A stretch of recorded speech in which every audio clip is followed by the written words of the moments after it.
20 million से ज़्यादा sex workers हैं इंडिया में अनरिकॉर्डेड।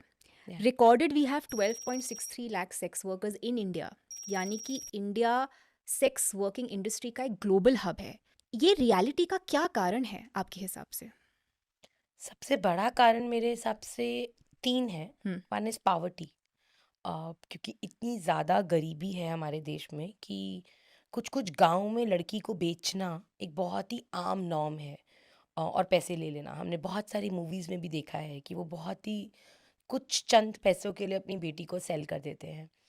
तो एक तो है कि वो सेक्स ट्रेड में सेल कर देते हैं, दूसरा होता है कि वो शादी करने के लिए भी सेल कर देते हैं। And that is also for me it's as good as sex work, because वो जिन लड़कों से शादी करती हैं वो आगे वो उनके भाई, उनके फ्रेंड्स, वो सब लोग उस लड़की का इस्तेमाल करते हैं।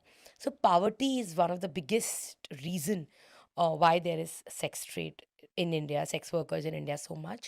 Second is also because there's lack of education. तो जो छोटी छोटी बच्चियां होती हैं वो लोग गांव में रहते हैं, पढ़ाई नहीं करी, उन्हें नहीं पता है बहुत सारी चीज़ें। तो वो बहुत इजीली ट्रैफिकर्स की नज़रों में आ जाती हैं। So for an example GB road पे ऐसी बहुत सारी दीदीज हैं जो बोलती हैं हमें पता ही नहीं था, हम्म। हम लोग तो रेलवे स्टेशन पर ऐसे ही बैठे थे या हम लोग घर के बाहर खेल रहे थे, हमारे माँ बाप को पता ही नहीं है, क्योंकि गांव में इट्स ओपन राइट, वहाँ पे कुछ भी ऐसा नहीं है कि नहीं यहाँ मत जाओ वहाँ मत जाओ, पढ़ाई करते नहीं है बच्चे, स्कूल का है नहीं वहाँ पे सिस्टम, अवेयरनेस बहुत ही कम है। So many of the girls have been picked up like that, और वो आके कोठे में उनको छोड़ देते हैं। अब उस लड़की को क्योंकि उसका वर्ल्ड व्यू बहुत सीमित है, हम्म। तो वो भागने का भी नहीं सोच सकती, बिकॉज शी डजंट नो कि मैं जाऊँ तो कहाँ जाऊँ, कौन हम्म। सी ट्रेन पकड़ूँ, मैं कौन से शहर में हूँ, इस शहर से मुझे वापस जाना कैसे है।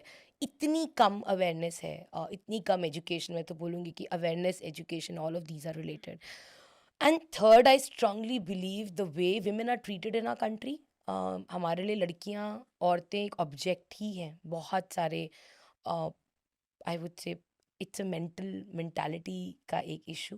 तो जब तक वो ऑब्जेक्टिफाइड रहेंगी तब तक हम लड़की के लिए पे करके सेक्स लेने को कभी गलत नहीं समझेंगे, और हमें हम्म। लगेगा ये तो as a male that's my right, you hmm. No, that makes me man, I am paying amount and a girl is offered to me.